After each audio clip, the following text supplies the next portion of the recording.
Tá dando para ver.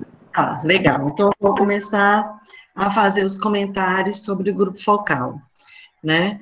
Bom, como eu tinha dito, né, no início do nosso encontro, o grupo focal, ele tem sido hoje realizado, né, de modo mais permanente e mais consistente por profissionais da psicologia, né?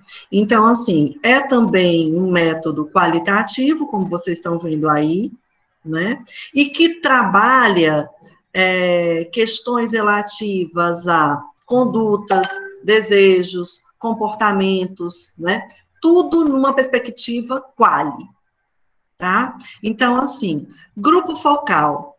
O focal, para vocês, gente, tem a ver com o quê? Por que vocês acham que é grupo focal? Hã? Professor, você chegou a comentar no começo do semestre, se eu me lembro, que para você não fazer pesquisa assim com todo mundo, qualquer tipo de pessoa, você foca se restringe a um número de pessoas e com características que se referem ao que você quer pesquisar. Não sei se é realmente isso. Tá.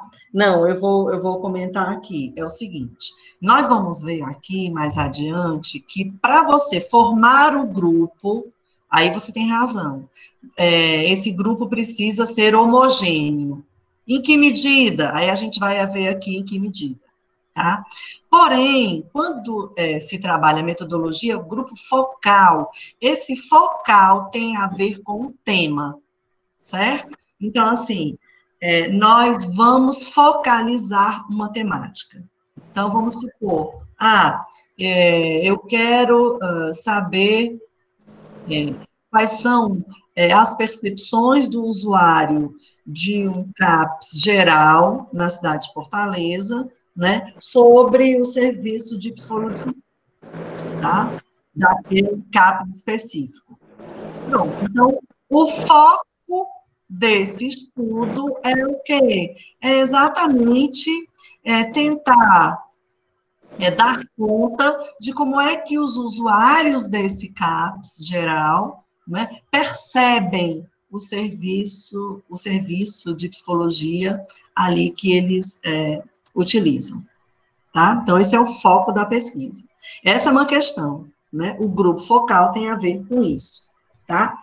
Aí, gente, eu queria só aqui abrir um parêntese para fazer a seguinte observação. Quando eu digo para vocês que os profissionais de psicologia têm sido aqueles mais requisitados para a realização de pesquisa, utilizando a metodologia de grupo focal, eu quero também lembrar que, como é que o mercado chama esse tipo de pesquisa? O mercado chama esse tipo de pesquisa quali. Então, quando você ouvir, né, para além do contexto acadêmico-científico,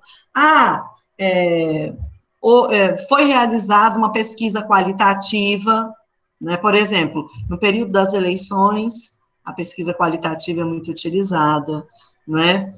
Para a pesquisa de mercado e com relação a produto e serviço também é muito utilizada. Então, quando vocês ouvirem essa expressão no contexto do mercado, vocês já sabem que tem a ver com pesquisa qualitativa, tá? Mais alguma questão até aqui? Hein, gente? Eu não tô conseguindo ler. Tá, Não. né? Então, vamos lá. Continuando aqui, tá? Primeiro, trata-se de um grupo, em termos de propósito, tamanho, composição e dinâmica especial, né? E nós vamos ver aqui por que ele é um grupo especial. Primeiro, eu queria lembrar também, que a gente vai ver mais adiante, é que, por exemplo, grupo focal é um tipo de entrevista. É um tipo de entrevista grupal, mas não é qualquer entrevista grupal. É uma entrevista grupal que tem determinadas características, né? Então, por exemplo, a gente aqui vai entender que qual é o propósito do grupo focal? É o propósito de dar conta de um determinado objetivo de pesquisa, se for pesquisa acadêmica científica, tá? Acadêmico-científica. Se for uma pesquisa de mercado, do mesmo jeito. Qual é o objetivo dessa pesquisa de mercado? Né? Qual é o objetivo dessa pesquisa eleitoral? Não é? Os grupos focais, eles também têm tamanhos diferenciados, mas eles não mudam muito. Por exemplo, ele pode ter de 8 a 12 pessoas. Eu acho 12 pessoas muito grande.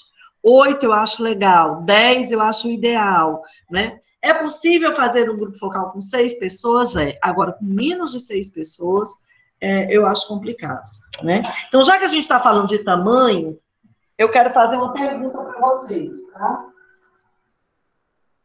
Aí eu quero ver quem é que pode responder.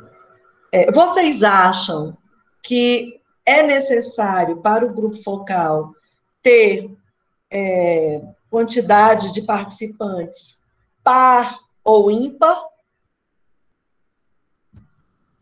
Vocês acham que isso é relevante? Eu acho que o ímpar é mais interessante, não? Quem está falando? Adriana. É a Adriana, tá. Ímpar é mais interessante, por quê? Porque em caso do grupo ser muito homogêneo, pode ter uma perspectiva de você ver algo diferente aí no meio desse grupo, não? Não sei. Mas aí o ímpar vai te dar essa perspectiva? Não. Não vai. Nenhum dos dois garante, né?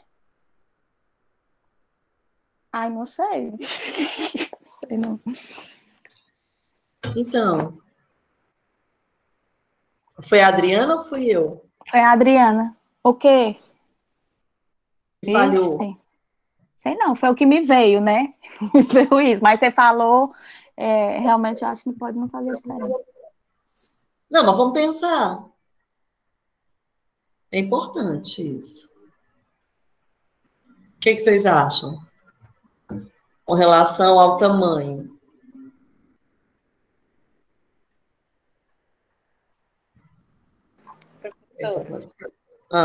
Quem é? Samara. Oi, Samara. Eu acho que a senhora falou em relação a grupos grandes ou pequenos? Não. Grupo focal ele não pode ser muito grande, né? No máximo 12 pessoas, eu já vi pesquisa com 12. Mas, em geral, se trabalha com 10 pessoas, né? E também um mínimo de 8. 6 é possível, mas é um grupo muito pequeno, 6, entende? Agora, a minha pergunta foi a seguinte: será que seria interessante ter a quantidade ímpar de participantes? Ou não? Ou isso é irrelevante? Ai, não sei. Eu acho que você tem números pares. Assim, eu sempre vejo, como até a senhora falou, né? Sempre são grupos de 12, 8, 6. Eu acho que eu fui mais por esse lado de... Não, tudo bem, mas eu poderia ter falado 7, 11. Pois é. Mas eu acho que não sei, por ser um número mais fechado... Ai, não sei. Porque, assim, como se trata de uma pesquisa qualitativa, talvez isso não faça diferença, né? Pensando em relação a isso, porque a questão individual, né? E, ao mesmo tempo, de um coletivo aí, mas pelo tipo de pesquisa, né? E a questão do isso foco, mesmo. né? Do Né? foco Não. que você vai pesquisar, né? Eu acho assim, um número grande poderia... Não, um número grande não pode, entende? Um número grande não pode, realmente. O que pode, vamos supor, eu quero fazer um grupo focal com 30 pessoas. O que você pode fazer? Você pode fazer 3 grupos de 10, tá?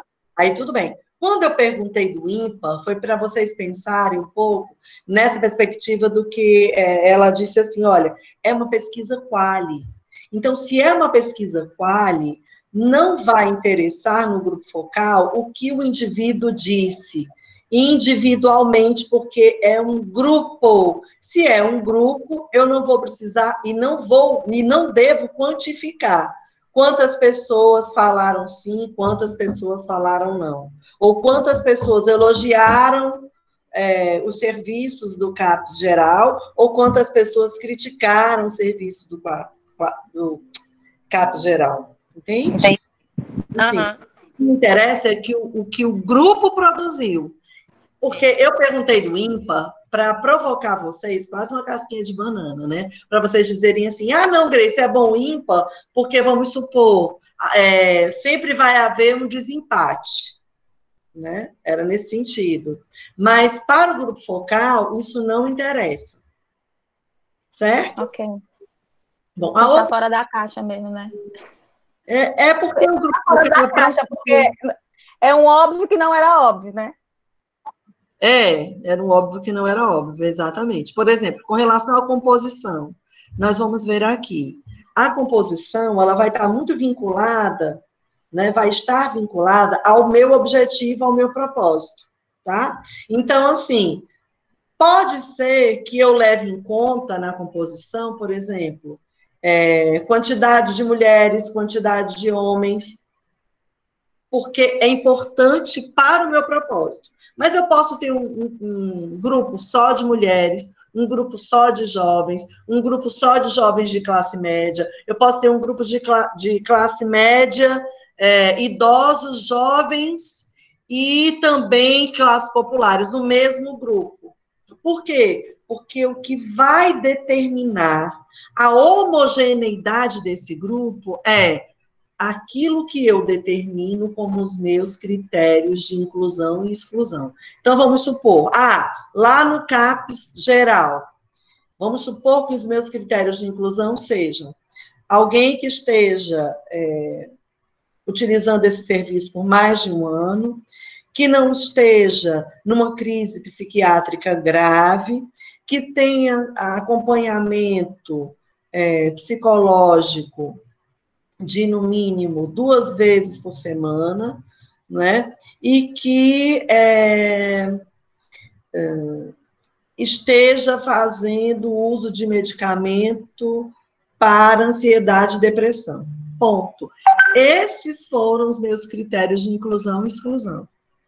Certo? Se aí, nesse grupo, você vai ter jovens, idosos, mulheres, homens, não é? Isso não diz respeito a essa característica homogênea do grupo. Deu para entender, gente? Deu. Ou não? Ficou claro esse homogêneo para vocês? É tão ruim a gente não se ver, né? Para mim ficou. Tá. Certo, então vamos lá. A outra observação aqui diz respeito a essa entrevista grupal, né, uma espécie de entrevista de grupo, que tem uma peculiaridade. Qual seria essa peculiaridade da entrevista de grupo? É que ela não acontece no tipo de pergunta-resposta, tá? Ela vai acontecer num espaço que, por exemplo, o espaço ele tem que ser um espaço neutro, a gente vai ver ali mais na frente. O que vocês acham que seria um espaço neutro? Vocês estão tão calados. Hein, gente? O que seria um espaço neutro? Uma praça? Depende, pode ser. Mas, por exemplo, a universidade pode ser um espaço neutro? Depende, não? De quê? Se os alunos não for da universidade. Ótimo. Então, isso tem a ver com o quê? O espaço neutro, né, o local que eu vou realizar, tem a ver com o objetivo. O tema que eu vou tratar. Né? Então, vamos supor, se eu vou fazer uma pesquisa de grupo focal com alunos da Unifor, sobre questões da Unifor, este grupo focal não pode acontecer na Unifor. Entende? O protocolo de grupo focal tem isso. Vamos supor, eu quero fazer com esses usuários do CAPS geral. Não pode acontecer lá no CAPS geral. Tem que acontecer em outro espaço, né? Muitas vezes em sala espelho, né? E hoje, com o distanciamento social, eu acho que os grupos focais, eles estão se adaptando para encontros em salas tipo essa, de Hangout Meet. Entende? Eu acho que estão adaptando, porque ninguém está podendo ter aproximação, né, nesse período. Tá? Então, vocês entenderam? E, assim, quando o grupo se reúne, em geral, aquele que está coordenando o evento, né, o encontro, que é o pesquisador e que tem sempre um auxiliar, que a gente vai ver mais adiante, né, ele vai ter... ele sempre lança uma questão, né, para o grupo. E a partir do que vem dali, ele vai lançando outras questões. Então, assim, não tem um roteiro de perguntas fechadas. Tem itens e tópicos que serão abordados junto àquele grupo. Deu para entender? Por que é uma espécie específica de entrevista de grupo? Hein, gente? Espera aí, professora, só diz aí de novo. Tu disse que não tem um roteiro fechado. Aí não, são itens de pergunta e resposta, como é? Você tem itens que você vai abordar, né? Você não tem, assim, perguntas fechadas. Você tem uma grande pergunta inicial, né? Tipo, família, lazer, saúde, são tópicos assim? Não, vamos supor, você pode até ter algumas perguntas gerais, entende? Mas não é assim, tipo um roteiro que você faz para questionar a pessoa e ela vai respondendo e você vai perguntando de novo. Não é assim. O grupo, ele tem uma dinâmica. Então, assim, em geral, você chega no grupo, né, nesse espaço neutro. É importante, por exemplo, que você tenha um espaço que as pessoas olhem umas para as outras. Então, pode ser uma mesa retangular, uma mesa redonda, não é? Pode ser um conjunto de carteiras, mas contanto que você tenha algo no centro, uma mesinha de centro, porque é importante que haja, por exemplo, um lanche para quebrar o clima, né? Então, é importante que você já organize a sala, né, e a mesa com, por exemplo, café, água, refrigerante, bolachinha, pode ter bolo, mas não é grande lanche, não, né? E aí, quando você chega, você já dá um crachá para a pessoa que você convidou, né, que foi selecionada, que foi recrutada, ela coloca o crachá, né, e depois você abre, que você está coordenando, para as apresentações. Esse crachá, eu costumo dizer, né, que não pode ser aquele crachá todo muito empolado, porque afasta, né? Pode ser um crachá simples, feito de papel cartolina, bem recortadinho, com uma letra legível, com o nome da pessoa, ela coloca. E aí, no começo, né, aquele que está mediando vai chegar e vai dizer assim, bom, gente, bom dia ou boa tarde, né? Aqui nós estamos fazendo esse grupo. Se for uma sala espelho, você vai dizer, né? Esse grupo é para discutir questões relacionadas ao serviço lá do CAPES que vocês utilizam, né? Aqui nós estamos numa sala espelho, tem algumas pessoas observando, mas a identidade de vocês vai ser preservada, né? Para a gente é muito importante esse feedback de vocês, para que os serviços sejam potencializados, melhorados, né? Então, no primeiro momento, eu queria que vocês fizessem uma breve apresentação de cada um, né? E aí, pronto, o grupo se apresenta, tá? Ah, sim, é bom que você diga também, olha, nós estamos gravando ou filmando essa reunião, né? Mas reitero que a identidade de vocês será preservada. Uma outra coisa que é importante logo dizer é o seguinte, olha, seria legal que vocês falassem um de cada vez para as falas não atropelarem, tá? Outra coisa relevante, não tem resposta certa ou resposta errada. Tudo que vocês falarem vai ser importante para a nossa pesquisa. Por que eu estou dizendo isso, gente? Porque vocês sabem que há perfis variados, apesar de você selecionar o grupo de modo homogêneo com o teu propósito. Mas as pessoas, em termos de singularidades, elas são diferentes. Então, tem aquela pessoa que não deixa o outro falar, tem aquela pessoa que não fala nada, aí você tem que motivar ela a falar, motivá-la a falar. Tem aquela pessoa que é muito irônica, né, e a ironia pode ser uma espécie daquilo que a gente já conversou, que é uma violência cordial, não é? Então, tem aquela pessoa que só está brincando, né? Então, não entra na vibe do que está sendo discutido, né? Então, o mediador, ele tem que ter muita habilidade para a condução grupal, tá? Então, é importante que você diga isso também, né? Como é que a sessão, né, vai acontecer, né? Como é que aquela tarde, aquela manhã vai acontecer. É bom que você diga o tempo, né, do grupo, tá? Em geral, viu, minha gente, de 45 minutos, 50, 60 minutos. Tem algumas referências que dizem que pode até 3 horas, mas eu acho quase impraticável. É bom que você consiga, se você conseguir 1 hora, eu acho que já está muito. Aí uma dúvida sempre que aparece, é possível fazer um outro encontro com o mesmo grupo? Eu acho que 2 encontros, tudo bem, porque 3, aí é complicado, as pessoas já ficam best friends, né?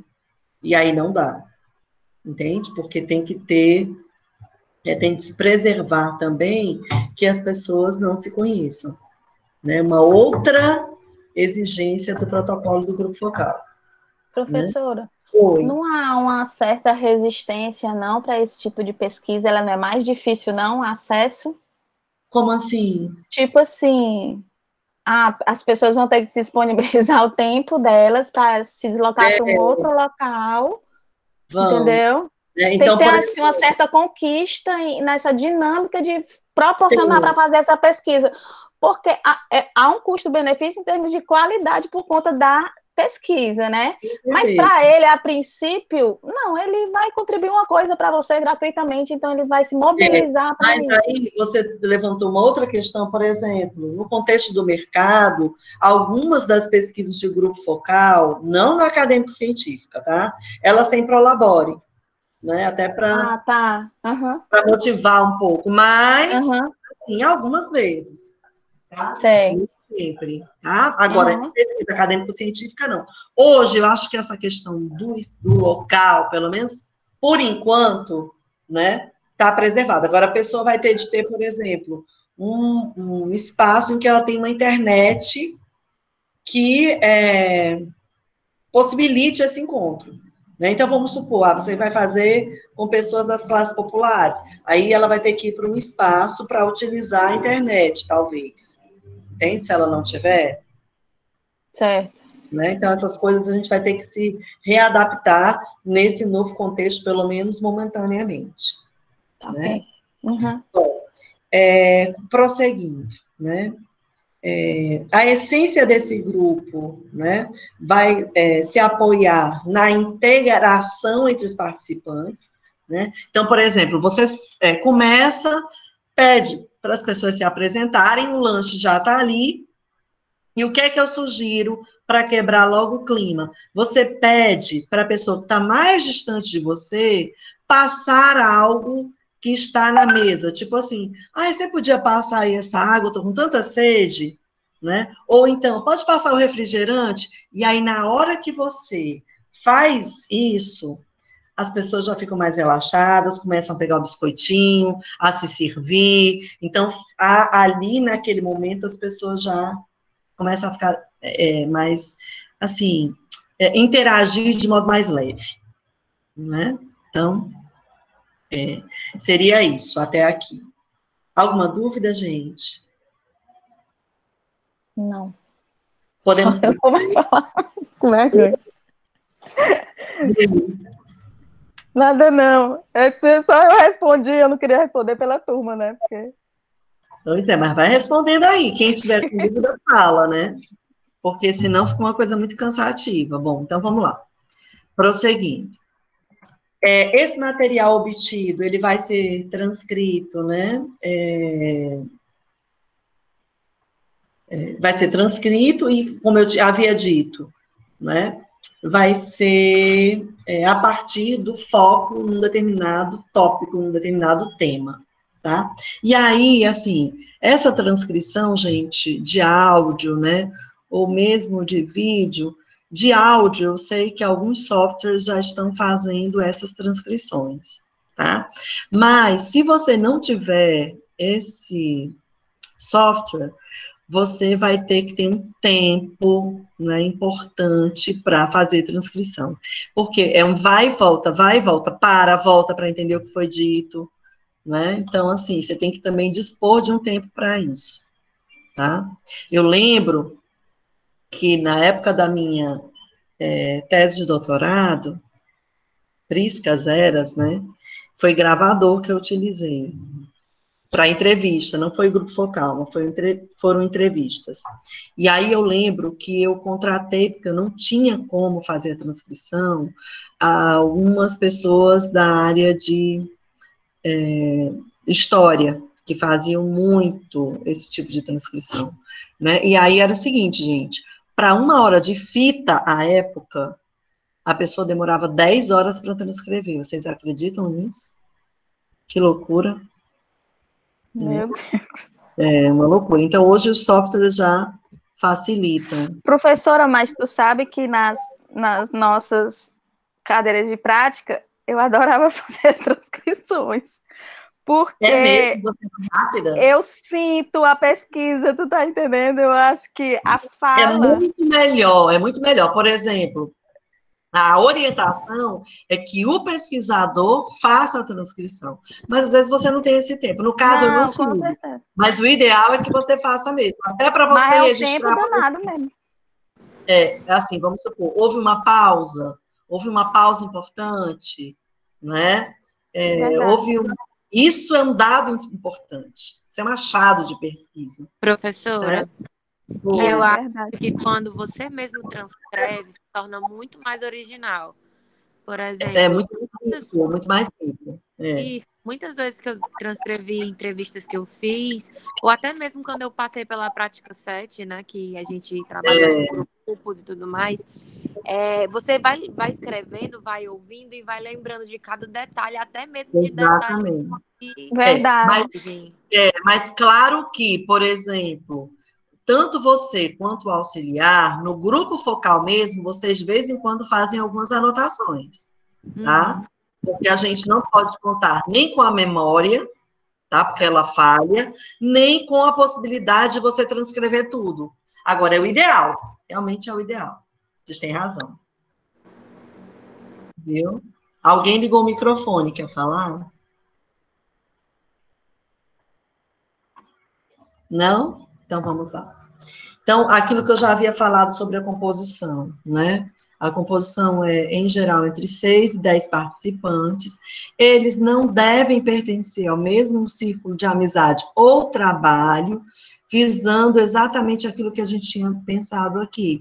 Uma expressão, esse livre de ideias, a gente pode colocar entre aspas, né, gente? Porque, assim, a expressão plenamente livre de ideias a gente não tem nunca, nem quando a gente está trancado no quarto sozinho, né? Agora, você não conhecer o outro não fazer parte do teu grupo de pertença, diminui a possibilidade, né, de você se sentir controlado, não é? Hein, gente? Vocês entenderam isso? Sim, sim. Até porque quando você conhece outra pessoa, vai haver um filtro, né? Ela vai acabar filtrando algumas ideias. Com certeza. Assim, muitas vezes as pessoas dizem assim, ai, Grace, mas eu fiz um grupo focal e havia algumas pessoas que se conheciam, até bastante. Aí eu digo assim, se você vai fazer um grupo no qual as pessoas se conhecem, não diga que é grupo focal. Você pode dizer que é uma roda de conversa, um grupo de conversa, mas não é grupo focal, tá? Nesse aspecto, o grupo focal tem um protocolo mais rígido. Viu? Então, vamos lá. Prosseguindo, tá? Então, aquilo que eu havia falado, os participantes devem ser homogêneos no sentido de pertencerem, né, àqueles critérios de inclusão e exclusão que você determinou para o objetivo da pesquisa, né? O recrutamento, né, a convocação, o convite, algumas vezes deve abarcar essa variabilidade aí, né, de faixa etária, gênero, classe social, se for o caso, como eu havia dito, tá? Por quê? Porque a homogeneidade estará vinculada, né, às características que vão interferir radicalmente na percepção do assunto em foco. Então, isso é que é importante.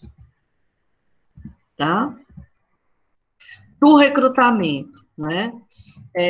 Você pode fazer por telefone, por WhatsApp, né? Ainda aqui, ó, havia esse recrutamento por anúncio de jornal, né? Que a gente não tem mais isso, mas ainda permanece o recrutamento através de informantes-chave, né? Então, assim, alguém que conheça a pessoa, né, e sugira para você, olha, eu conheço, eu vou sugerir fulano, que eu acho que se enquadra nessa pesquisa que você está fazendo, né, então também é possível. É importante, viu, minha gente, que vocês recrutem 20% a mais as pessoas que vocês estavam pensando em entrevistar, porque as pessoas podem faltar, né, e aí você pode ficar numa saia justa, tá certo? Então, você tem que ter esse cuidado, né? O número de grupos focais vai ser definido, né, em função das subdivisões que você fizer. Vamos supor, eu quero fazer com usuários do CAPS-AD, mas quero fazer com usuários levando em conta a idade e o gênero. Você pode determinar isso também. Ou não, eu quero fazer com usuários que estão usando medicamento e aqueles que não estão usando medicamento no momento, tá? Então, isso também é determinado pelo pesquisador. Outra observação importante, o moderador, ele deve ter capacitação para fazer mediação de grupo, né? A intervenção dele deve ser, ao mesmo tempo, discreta, mais firme. Então, vamos supor, se a pessoa fica falando, não deixa o outro falar, você tem de intervir, né? Você tem de dizer, olha, você precisa dar o espaço para que o outro fale, né? Sem que ser grosseiro, né? Tem de haver também o assistente para as observações, anotações, e o assistente, em determinadas circunstâncias, também pode intervir no grupo, tá? Até aqui, tudo bem, gente? Tranquilo? Sim, professor. Tá sim. Legal. O local, aquilo que eu comentei, deve ser idealmente neutro, acessível, quieto, né? Então, não pode haver barulho, né? Aí a história de que é importante que haja uma mesa retangular, ou oval, com cadeiras, né? Deve haver silêncio suficiente para obtenção de fitas gravadas, né? Ou então áudios gravados para que eles fiquem audíveis, porque senão depois, as meninas que falaram aí na transcrição, né, das entrevistas que elas realizaram, né, das pesquisas, se houver muito barulho, né, é complicado. Passos metodológicos, né? Então, primeiro, definir claramente o problema a ser analisado, avaliado. Segundo, escolher um bom facilitador e um relator para anotar as discussões. O facilitador pode ser você, né? Mas se você não tiver muita habilidade, você fica como o auxiliar e o outro, seu colega, fica como o mediador, né? Construir o grupo focal, eu acho que esse é o mais difícil, que é você pensar, né, nesses critérios de inclusão e exclusão, isso tem que estar muito claro, né? Os participantes, quando você for convidar, eles devem ser vagamente informados sobre o tema da discussão, para que não tragam ideias pré-estabelecidas, né? Por exemplo, eu lembro que a professora Fabiana Neiva, na tese dela, ela fez um grupo, né? Inicialmente ela estava pensando em fazer um grupo focal, mas depois ela viu que algumas pessoas se conheciam, e aí ela fez um grupo de discussão, uma roda de discussão, tá? E era sobre ócio, né? E tempo livre. Então, assim, ela só disse assim, eram pais de crianças de uma escola no estado do Nordeste, né? E aí a informação que ela deu foi a seguinte, olha, eu estou fazendo uma pesquisa sobre ócio e eu queria ver se vocês poderiam participar. Ponto.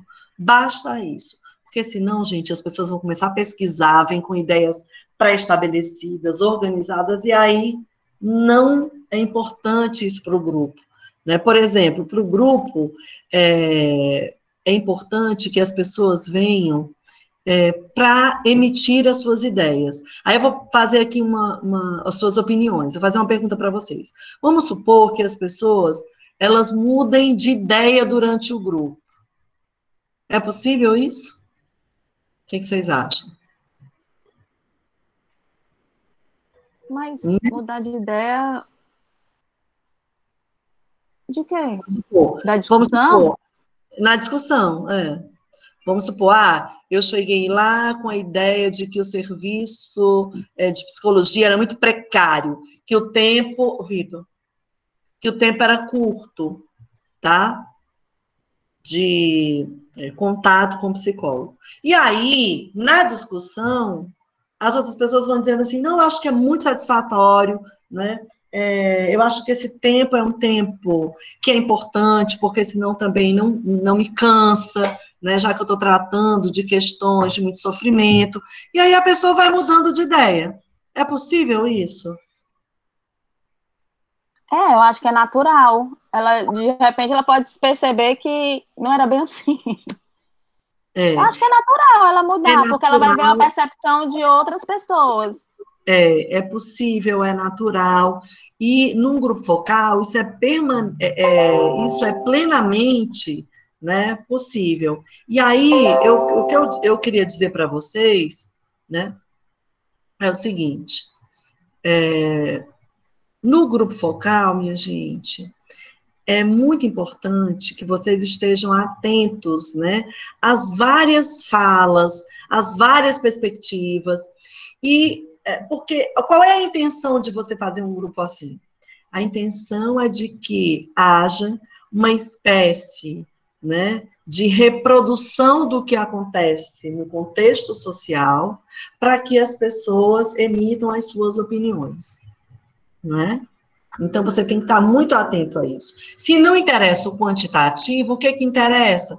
Interessa o que potencialmente aquele grupo produziu.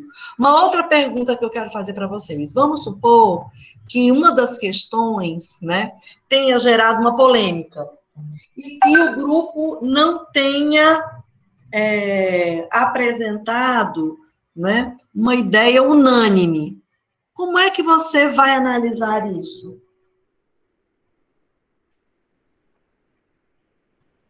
Você que está pesquisando e usando essa metodologia. Não foi unânime. Houve divergência. A divergência permaneceu. E aí? Mas a própria divergência é um resultado, de certa forma, não é? Muito bem. André? Sim. É isso mesmo, André. A divergência é um resultado, né? Então, assim, você não precisa ter unanimidade do grupo, né? Agora, o que você tem que estar atento àquilo que eu falei, né? Isso não é fácil, isso tem a ver com filigrana da análise, né? Você tem que se debruçar muito nessa análise para entender, olha, o grupo, não é, potencialmente considerou que o serviço psicológico é acessível, né? É importante do CAPS, mas há necessidade de alguns ajustes, entende? Mesmo que nem todo mundo tenha concordado, mas isso pode ter ficado como potência do grupo, né? Então, essa análise, ela é uma análise muito acurada. Você tem que ter muito cuidado quando você vai fazer essa análise do que o grupo produz, certo? Hein, gente? Sim. Então, vamos lá. Continuando, tá? Confirmar a presença pelo telefone ou pelo celular, né, gente? É importante, tá? Para garantir que as pessoas estejam lá. Quando necessário, né? Produzir meios que facilitem a presença de participantes. Tem algumas pessoas que elas estão trabalhando naquele horário, aí você pode elaborar alguma carta, né? Para o contexto do trabalho, para que ela seja liberada, né? A duração dos encontros, olhem aí, né? De 1h30, 2 horas, no máximo 3 horas, talvez esses 3 horas sejam 2 encontros de 1h30, o que eu acho muito complicado, viu, gente? Olha, 50 minutos, 1 hora já está de bom tamanho. Porque quem tem experiência em mediação de grupo sabe que o grupo vai cansando, né? É como, por exemplo, a aula, né? A aula, ela tem um tempo, né? Um tempo previsto, né? Inclusive pela legislação, pelos currículos, mas tem um momento em que o professor, ele diz assim, olha, gente, hoje o tempo didático terminou. Entende? Então, no grupo focal, você tem um tempo também, não, aqui agora terminou porque não está rendendo. Né? Então, você também tem que ter sensibilidade. Aí, aquilo que eu havia falado, identificar cada participante com um cartão, mas não é um cartão muito empolado, porque senão vai afastar as pessoas, elas têm que estar muito à vontade, mas também não pode ser uma coisa descuidada, né? O facilitador, como eu disse, ele vai iniciar com uma breve explanação. Eu esqueci de dizer isso. Agradecendo a presença, né? E aí, isso aqui eu disse. E solicitando, propondo uma breve autoapresentação. Deve se informar, como eu disse também anteriormente, como foram selecionados, né? Olha, vocês foram selecionados porque vocês utilizam esse serviço, né? Nós estamos usando gravadores e também filmando aquilo que eu havia falado, né? E insistir, né? Isso aqui vocês têm que ser bem firmes. Haverá sigilo das informações obtidas, porque senão a pessoa não fica à vontade, né? Deixar claro aquilo que eu havia falado também anteriormente, que todas as opiniões são importantes. Então, portanto, não existem respostas boas ou respostas más, né? Cada membro deve falar na sua vez, para você poder depois conseguir entender o que cada um disse, né? Deve ser informada também a duração do encontro, como eu havia dito para vocês, né? Essa rodada inicial da fala, né? Sobre o tema, sobre o comentário geral. E aí, minha gente, o que vocês acham, né, do serviço do CAPS-AD? Então, aí, as pessoas começam a falar, né, nesse exemplo que eu dei. O facilitador, isso aqui é muito importante, não pode ter porção Faustão, né, de ficar intervindo. Ele deve proporcionar uma atmosfera favorável à discussão, né?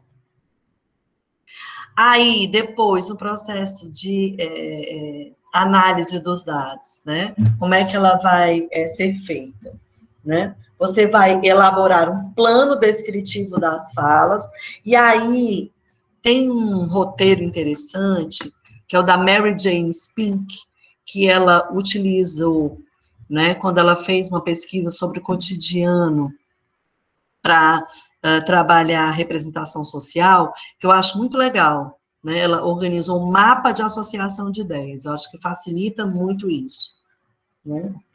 Depois, esses fragmentos dos discursos vão ser organizados e agrupados, né, por categorias que você vai identificar. Então, vamos supor, essas categorias são diferentes daquelas categorias analíticas, que são conceitos. Essas categorias aqui são categorias empíricas, que a pesquisa traz, né? Então, vamos aqui pensar. Bom, que categorias empíricas poderiam surgir de uma pesquisa como essa que eu exemplifiquei aqui do CAPS-AD? As pessoas podem dizer assim, bom, eu me sinto mais leve, né? Ou então, eu gostaria de um espaço melhor para atendimento. Então, você vai organizando, não é? Essas categorias que surgem nas discussões do grupo, né? E isso você não tinha pensado anteriormente, né? Por exemplo, pode aparecer também a categoria de angústia, e aí vocês vão organizando. Depois disso, vocês vão capturar as ideias principais que apoiem as conclusões para o relatório dos resultados, né? E aí a gente conclui essa discussão sobre como é que se realiza e como é que se organiza e sistematiza o resultado de um grupo focal, né?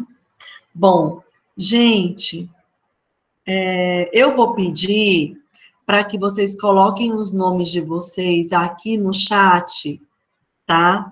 Porque a gente agora vai fazer as chamadas, mas as chamadas não são para, não serão computadas, é só para a gente organizar e lembrar as pessoas, certo? Que elas não, que elas precisam vir. Então, vocês podem colocar aqui o nome de vocês no chat, porque aí eu já pego. Algum comentário sobre grupo focal? Professora, e o TCLE? Ele é obrigatório no grupo focal? O termo de consentimento? Isso. Sim, ele é obrigatório. Todo grupo focal precisa ter. Toda pesquisa empírica. Foi ótima essa tua pergunta.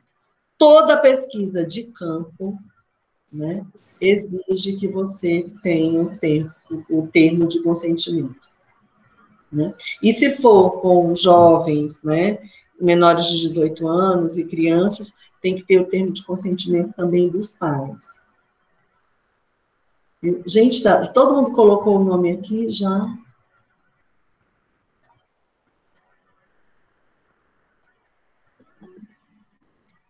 Mais alguma pergunta? Hein, gente? Deixa eu ver se eu pego aqui o Word. Minha gente, só essa pergunta da Letícia?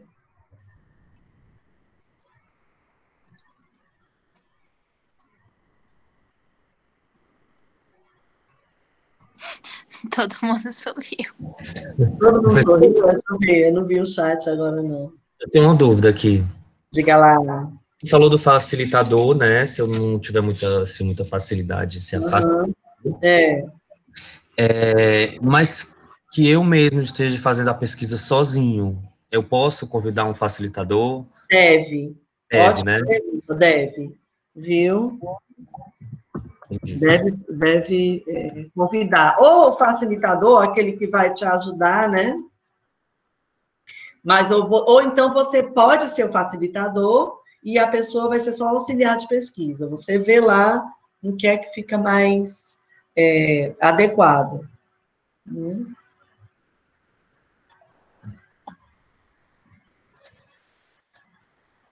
Mais alguma questão?